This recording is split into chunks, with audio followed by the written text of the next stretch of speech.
Well, right after the negotiations in Istanbul between the Ukrainian and Russian delegations, which took place today, June 2nd, the Russians finally published their memorandum on ending the war between Russia and Ukraine, or as they call it, the Memorandum on the Settlement of the Ukrainian Crisis. As anticipated, Russia is once again essentially demanding Ukraine's surrender in the war through an ultimatum-like approach, but that's not all. There are points in there that personally just shock me. Well, for example, Ukraine is supposed not just to withdraw from 4 regions, but also to reduce the size of its armed forces, not join NATO, maintain its non-nuclear status, and so on. We've already heard that. But, for example, the Russians are demanding that all sanctions against Russia be lifted, that the whole world remove all sanctions. Here's the question. Aren't the sanctions actually benefiting the Russians? Russians claim in comments that sanctions only make them stronger, yet the Kremlin requests lifting these sanctions. Or another point is the refusal to compensate for damages. That is, Ukraine must clearly sign in the agreement that it refuses all reparations. And for example, the Russians are also demanding to return the Russian Orthodox Church to Ukraine, to ban all nationalist parties, remind me, which nationalist parties are currently active here, and so on. In general, let's analyze this document. It's quite ultimatum-like. And finally, it's good that it has been published, because now everyone should see with their own eyes the terms of capitulation that Russia is putting forward now and was already putting forward back in March, the year 2022. Finally, all these talks will end about how they were supposedly ready to sign an agreement back in March of 2022. But Boris Johnson came, the British came, and they said that the fighting should continue. Finally, there will be no more speculation about this, and at last we will see what really happened in Istanbul in 2022.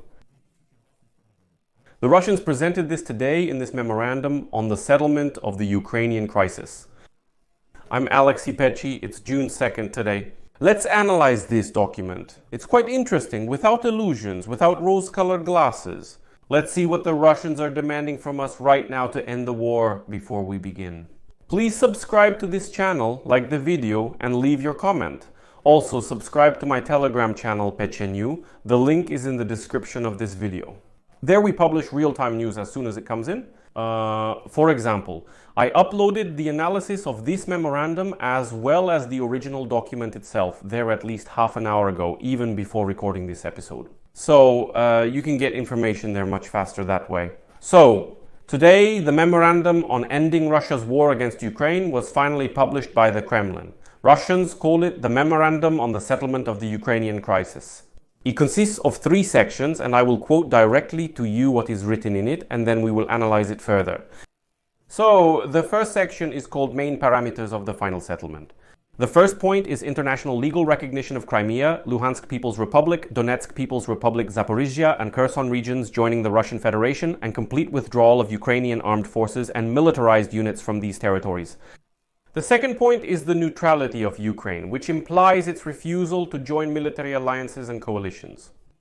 And also a ban on any military activity of third countries on the territory of Ukraine and the deployment there of foreign armed formations, military bases and military infrastructure. These are the 2 key points. Obviously, no one intends to fulfill the first one. There are no Russian regions in Ukraine. These are all some kind of fables invented by the Kremlin and personally by Putin. And of course, legally, no one is going to recognize these occupied territories as Russian. But the second point is also interesting. Here, Ukraine's neutrality means not only refusing to join NATO, but actually refusing any military alliance with any country at all.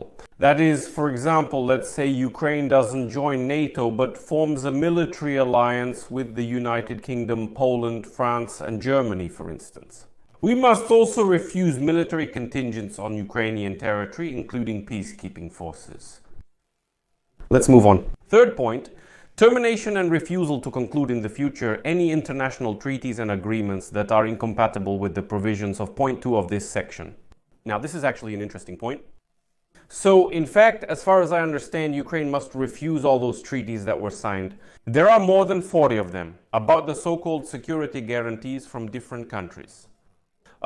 Remember, even last year, Ukraine was signing so-called security guarantee treaties with many countries. Those are military cooperation agreements. Russia is demanding Ukraine to abandon them.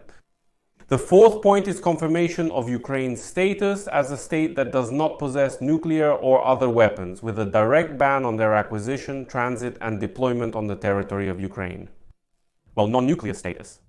The fifth point sets a cap on the number of Ukrainian armed forces and other military units, as well as limits on the quantity and specifications of weapons and military equipment.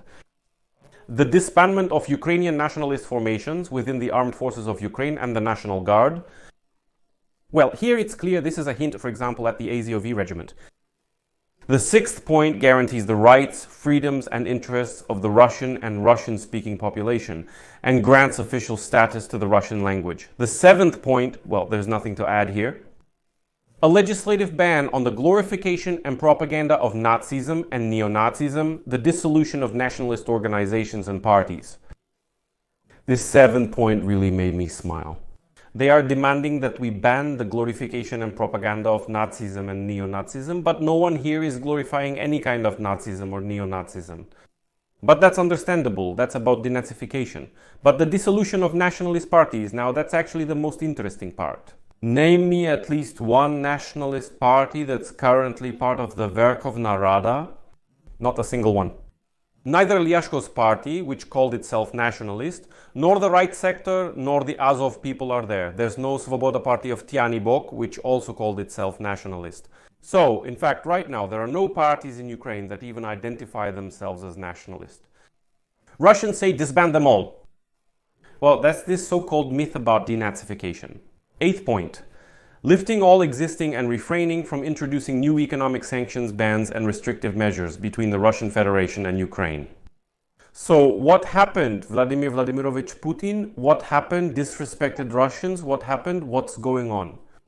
Why are you demanding to lift all sanctions and refrain from introducing new ones? Aren't sanctions supposed to be good for you for import substitution and everything else? In the comments under my videos, you keep writing that sanctions don't scare you. Introduce new ones. We're not afraid. We're Russians. We're so tough. Sanctions are only good for us. So why are sanctions good for you? But the Kremlin is asking for all these sanctions to be lifted. The ninth point is the resolution of a range of issues related to family reunification and displaced persons.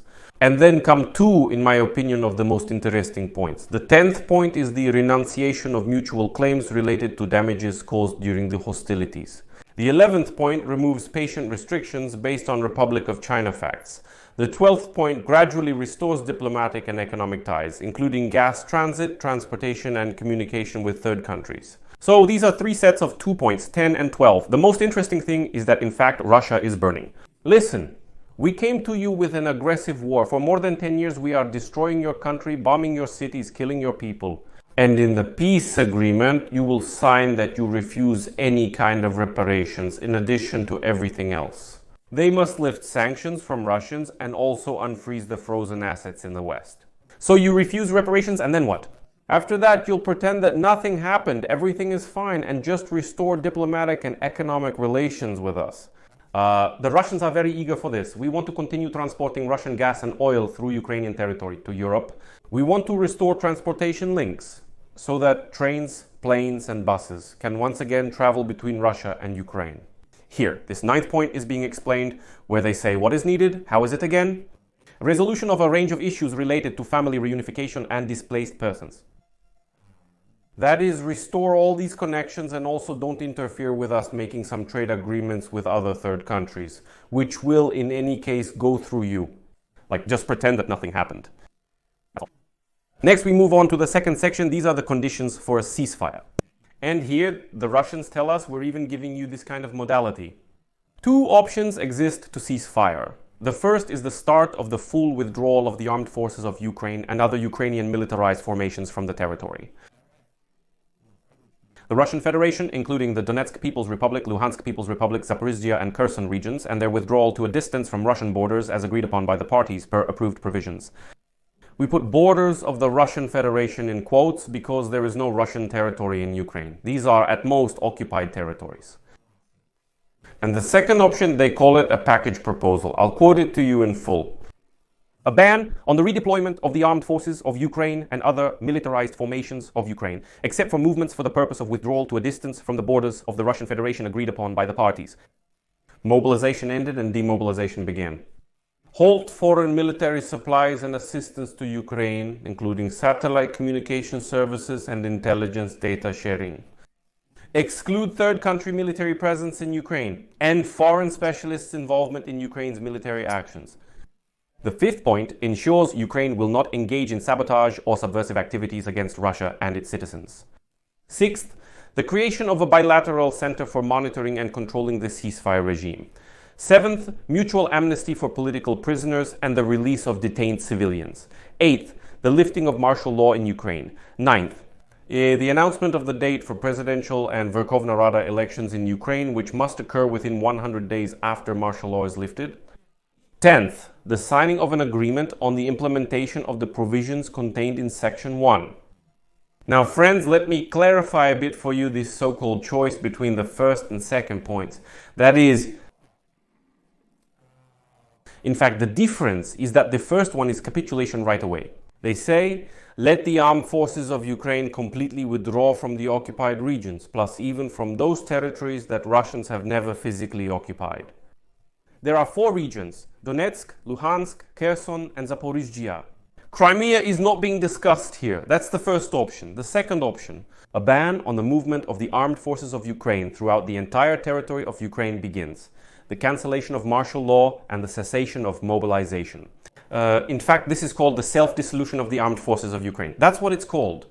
Next, there is a complete cessation of any arms supplies to Ukraine. That is a total ban on military assistance to Ukraine, including the exchange of intelligence data. Next, new elections within 100 days, and after that, what do we see? Signing an agreement on the first section, that is, this is simply a postponed capitulation. This is what the Russians are offering us. The third section covers the sequence of steps and timeline for implementation, focusing on technical aspects. I'll talk about that in the next episode. That's basically what we agreed on today. There's nothing particularly interesting there. But I'll say it again, it's very good that the Russians published and showed this document. This is a big hello to Donald Trump, who said that the Russians want peace. They make compromises, here are yours. Complete disarmament, capitulation, no foreign aid, rejection of military alliances. In other words, a total refusal of everything, refusal of reparations. This is called capitulation. And Ukraine is supposed to, tie the noose around its own neck and tighten it. The Russians are demanding this from us, but no one will fulfill all these conditions. Accordingly, unfortunately, the war will continue.